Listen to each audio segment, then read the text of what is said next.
warahmatullahi wabarakatuh. Gue doakan semoga Anda semua dalam keadaan sehat walafiat. Amin ya rabbal alamin. Baiklah, pada kesempatan kali ini kita akan membahas tentang negara-negara ASEAN. Adapun tujuan pembelajarannya yaitu supaya Ananda memahami, mengerti di mana letak geografis negara-negara ASEAN. Kemudian bagaimana interaksi antar negara yang masuk dalam kawasan ASEAN. Kemudian bagaimana hubungan timbal balik antar negara-negara ASEAN dan bagaimana faktor pendorong kemajuan negara-negara yang berada di kawasan Asia Tenggara. Sebelum Ibu menjelaskannya lebih lanjut, mari kita sama-sama menyaksikan video berikut. Selamat menyaksikan. Negara-negara ASEAN beserta karakteristiknya. Anggota ASEAN adalah negara-negara yang tersebar di wilayah Asia Tenggara. Yang pertama adalah Indonesia. Indonesia merupakan tempat dideklarasikannya ASEAN. Indonesia beribu kota di Jakarta yang terletak di Pulau Jawa. Sebelah barat berbatasan dengan Samudra Hindia, sebelah utara berbatasan dengan Malaysia, Singapura, dan Laut Cina Selatan. Sebelah timur berbatasan dengan Papua Nugini, dan sebelah selatan berbatasan dengan Samudra Hindia. Yang kedua adalah Malaysia. Malaysia beribu kota di Kuala Lumpur. Malaysia merupakan negara persemakmuran Inggris. Malaysia terbagi menjadi dua wilayah besar, yaitu Malaysia bagian barat dan timur. Sebelah utara berbatasan dengan Thailand dan Brunei Darussalam. Sebelah barat berbatasan dengan Samudra Hindia. Sebelah timur berbatasan dengan Laut Cina Selatan, dan sebelah selatan berbatasan Indonesia. Yang ketiga, Singapura. Singapura beribu kota di Singapura. Singapura memiliki luas wilayah yang kecil dan terletak di wilayah Semenanjung Malaya. Walaupun kecil, Singapura menjadi negara paling maju di Asia Tenggara. Sebelah barat berbatasan dengan Selat Malaka. Sebelah utara berbatasan dengan Malaysia. Sebelah timur berbatasan dengan Laut Cina Selatan, dan sebelah selatan berbatasan dengan Indonesia. Yang keempat, Thailand. Thailand beribu kota di Bangkok. Thailand dikenal sebagai negara yang dibentuk tanpa melibatkan pertumpahan darah. Sebelah utara berbatasan dengan Laos dan Myanmar. Sebelah barat berbatasan dengan Myanmar. Sebelah timur berbatasan dengan Kamboja, dan sebelah selatan berbatasan dengan Malaysia. Yang kelima, Filipina. Ibu kota negara Filipina adalah Manila. Batas wilayah utara adalah Taiwan. Batas wilayah baratnya adalah Laut Cina Selatan. Sedangkan batas wilayah timur adalah Samudra Pasifik, dan batas wilayah selatan adalah Laut Sulu. Yang keenam, Brunei Darussalam. Brunei Darussalam beribu kota di Bandar Seri Begawan. Negara Brunei Darussalam merupakan negara kecil yang terletak di Pulau Borneo atau Kalimantan.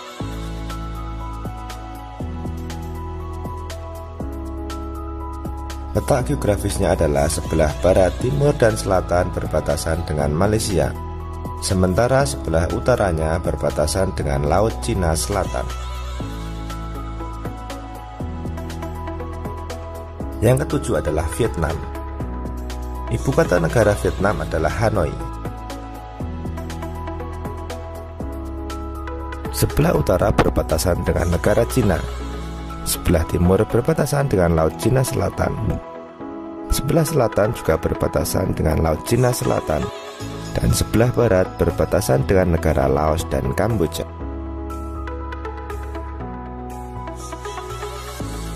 Yang kedelapan adalah Laos. Ibu kota Laos adalah Vientiane. Laos merupakan satu-satunya negara di Asia Tenggara yang tidak berbatasan dengan perairan laut.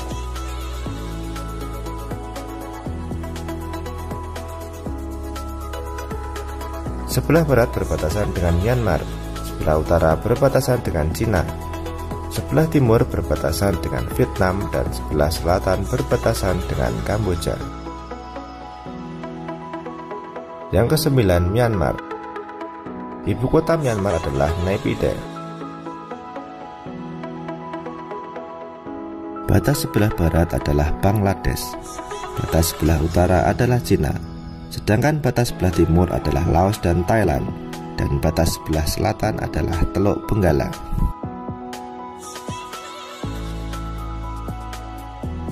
Selanjutnya adalah Kamboja. Negara Kamboja beribu kota di Phnom Penh. Sebelah barat berbatasan dengan Thailand, sebelah utara berbatasan dengan Laos, sebelah timur dan selatan berbatasan dengan Vietnam. Selanjutnya adalah Timor Leste. Timor Leste beribu kota di Dili.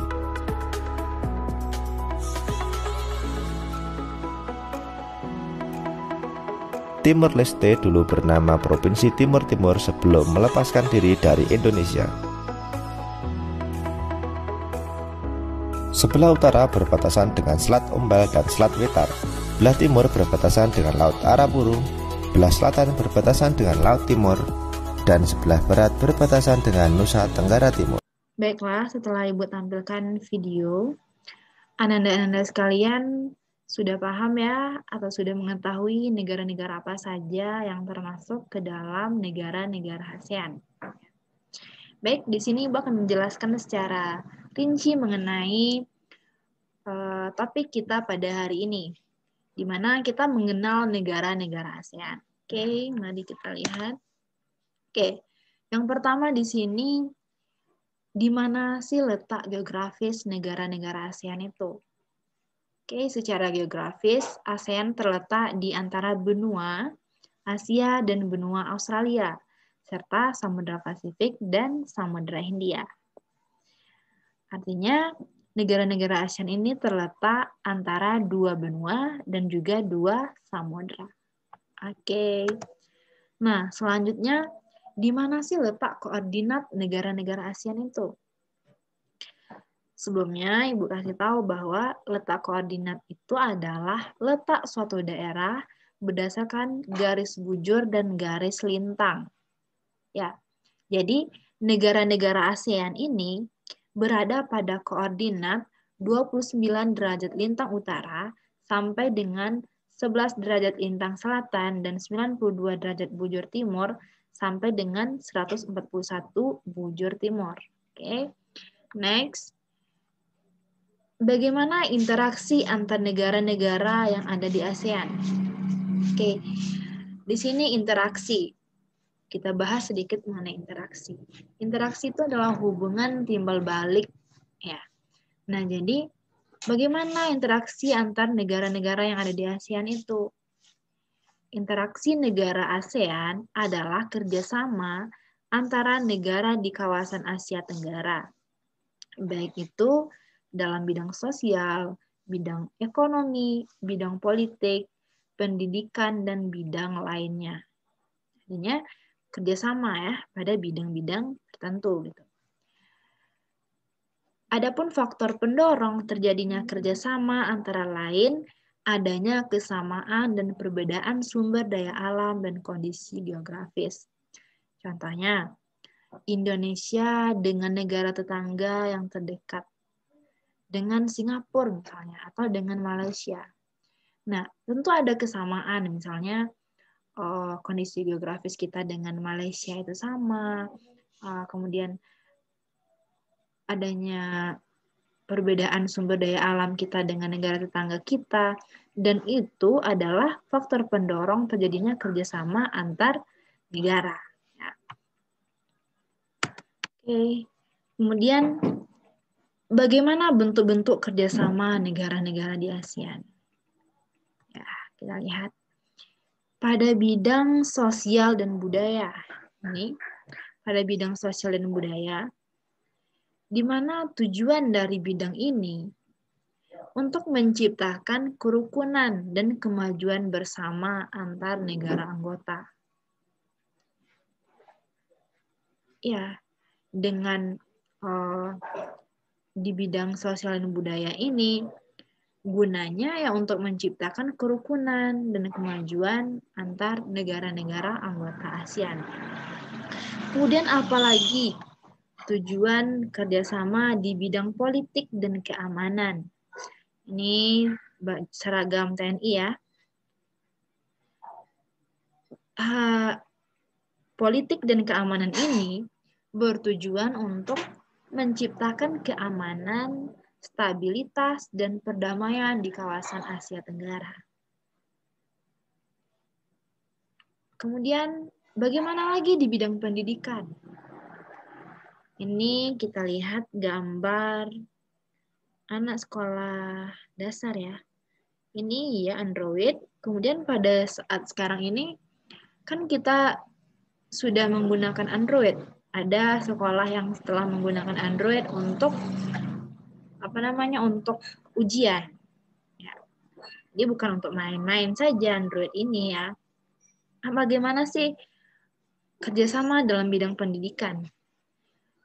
Kerjasama dalam bidang pendidikan ini bertujuan untuk meningkatkan kualitas pendidikan di kawasan Asia Tenggara dan daya saing internasional. Contohnya di Singapura misalnya ya. Singapura membuka untuk bagaimana mahasiswa yang ada di Indonesia atau siswa yang ada di Indonesia itu belajar di sana. Begitupun sebaliknya. Jadi guna untuk meningkatkan kualitas pendidikan di kawasan Asia Tenggara dan daya saing di tingkat internasional. Tuh, kerjasama dalam bidang pendidikan. Oke, selanjutnya upaya-upaya meningkatkan kerjasama di antara negara-negara ASEAN. Kita lihat apa saja upayanya. Diperlukan dorongan dari sesama anggota ASEAN berupa kekompakan, konsistensi, keterbukaan, persatuan, dan kesetiakawanan sosial. Sehingga dapat meningkatkan kerjasama di antara negara-negara ASEAN ini. Kita ambillah contohnya pada kelas ini ya. Pada kelas 8C misalnya. Pada kelas 8C, bagaimana sih untuk meningkatkan kerjasama yang baik antar siswa kelas 8C? Tentunya perlu dorongan sesama anggota ya, sama anggota kelas, ketua kelasnya di sana, misalnya sekretaris, bendahara, dan siswanya.